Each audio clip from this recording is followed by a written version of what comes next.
سورہ بقرہ کے آخری رکوع کا درس ہے، یعنی سورہ بقرہ کا رکوع نمبر 40 اور تیسرے پارے کا یہ 8واں رکوع ہے۔ اس رکوع کا آغاز جس آیت کریمہ سے ہے وہ سورہ بقرہ کی آیت نمبر 284 ہے۔ اس رکوع میں 3 آیتیں ہیں۔ حدیث پاک میں یہ فرمایا گیا کہ یہ جو آخری آیتیں ہیں یہ بڑی اہمیت کی حامل ہیں کہ یہ آیتیں عرش کے نیچے جو خزانہ ہے اس سے عطا کی گئی ہیں۔ تفسیر خزائن العرفان میں لکھا کہ طبرانی اور بیہقی نے حضرت عبداللہ بن عمر رضی اللہ تعالی عنہما سے روایت کی کہ حضور علیہ الصلاۃ والسلام نے فرمایا، میت کو دفن کر کے قبر کے سرہانے سورہ بقرہ کے اول کی آیتیں اور پاؤں کی طرف آخر کی آیتیں پڑھو۔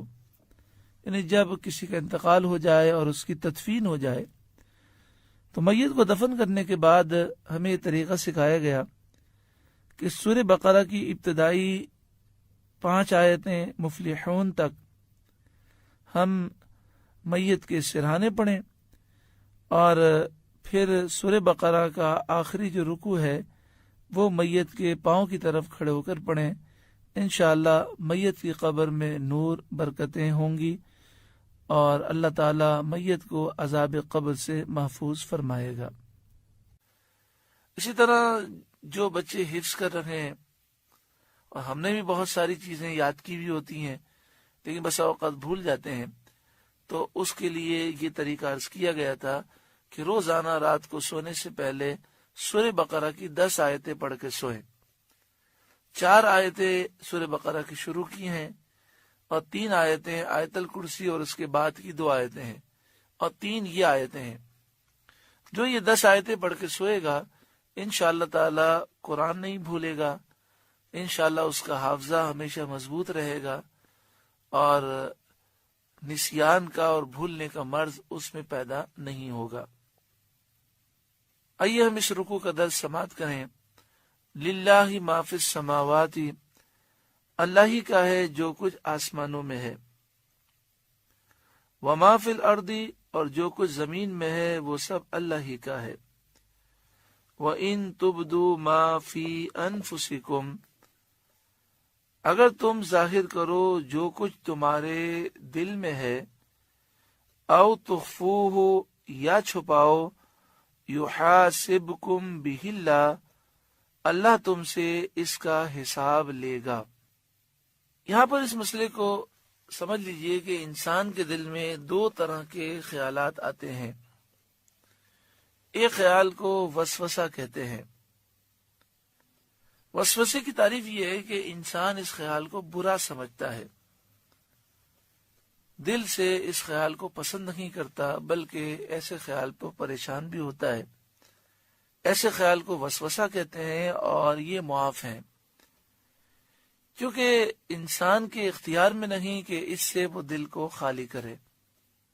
یہ شیطان کی طرف سے ہوتے ہیں۔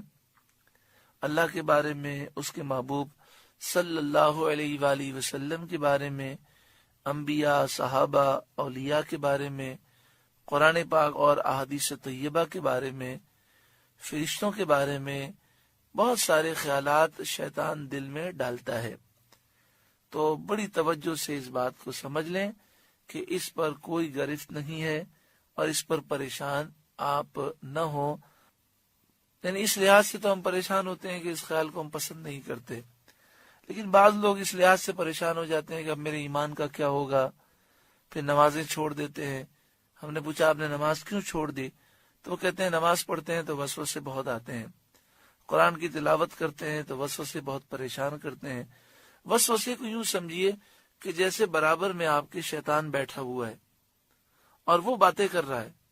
اگر کوئی عام انسان بیٹھا ہوا ہو تو آپ اسے بھگا دیں گے، خود اٹھ جائیں گے، لیکن شیطان تو آپ کے خون میں دوڑ رہا ہے، آپ اسے دور نہیں بھاگ سکتے۔ تو جہاں آپ جاتے ہیں وہ خیالات ڈالتا ہے، تو یہ اس کی طرف سے گفتگو ہوتی ہے۔ مثلا حدیث پاک میں نبی اکرم صلی اللہ علیہ وآلہ وسلم نے فرمایا کہ شیطان آتا ہے اور تمہیں کہتا ہے کہ آسمان کس نے بنایا، دل میں خیال ڈالتا ہے، تم فوراً کہتے ہو اللہ نے بنایا۔ زمین کس نے بنائی، تم کہتے ہو اللہ نے بنائی۔ تو وہ اس طرح کرتے کرتے اب یہ سوال کرتے اللہ کو کس نے بنایا؟ تو پیارا آقا صلی اللہ علیہ وآلہ وسلم نے فرمایا نہ اس سوال کا جواب سوچنا اور نہ جواب دینے کی کوشش کرنا، بلکہ کہنا لا حول ولا قوت الا باللہ العلی العظیم۔ صحابہ کرام علیہم رضوان نے یہ سوال کیا کہ ہمارے دل میں بسا اوقات ایسے خیال آتے ہیں کہ جن خیال کو بیان کرنا ہم پسند نہیں کرتے، اور ان خیالات سے اتنی نفرت ہے کہ یہ خیالات بیان کرنے سے ہم مر جانا پسند کرتے ہیں۔ تو پیارا آقا صلی اللہ علیہ وآلہ وسلم نے فرمایا کہ یہ تو تمہارے ایمان کے مضبوط ہونے کی دلیل ہے، کیونکہ جب دل میں ایمان ہوتا ہے اور مضبوط ہوتا ہے تو ایسے خیالات سے شدید نفرت ہوتی ہے۔ ہمارے پاس بہت سے لوگ ایسے آتے ہیں کہ وہ ان وسوسوں سے پریشان ہوتے ہیں، اور بسا اوقات وہ اتنے پریشان ہوتے ہیں کہ نفسیاتی مریض بن جاتے ہیں۔ اگر وہ اس تقریر کو غور سے سن لیں اور سمجھ لیں تو انشاءاللہ تعالی یہ پریشانی دور ہو جائے گی کہ وسوسوں پر گرفت اللہ تعالی نے ہماری نہیں فرمائی، ہمیں معاف کر دیے گئے وسوسے، اور وسوسے آنے سے ایمان کمزور ہونے کی دلیل نہیں بلکہ وسوسے آنا یہ ایمان کے مضبوط ہونے کی دلیل ہے کہ ہمیں جب اس سے نفرت ہے اور یہ خیالات ہمیں پریشان کرتے ہیں، اس کا مطلب ہمارے دل میں ایمان مضبوط موجود ہے۔ لہذا اس پر بالکل پریشان نہیں ہونا چاہیے،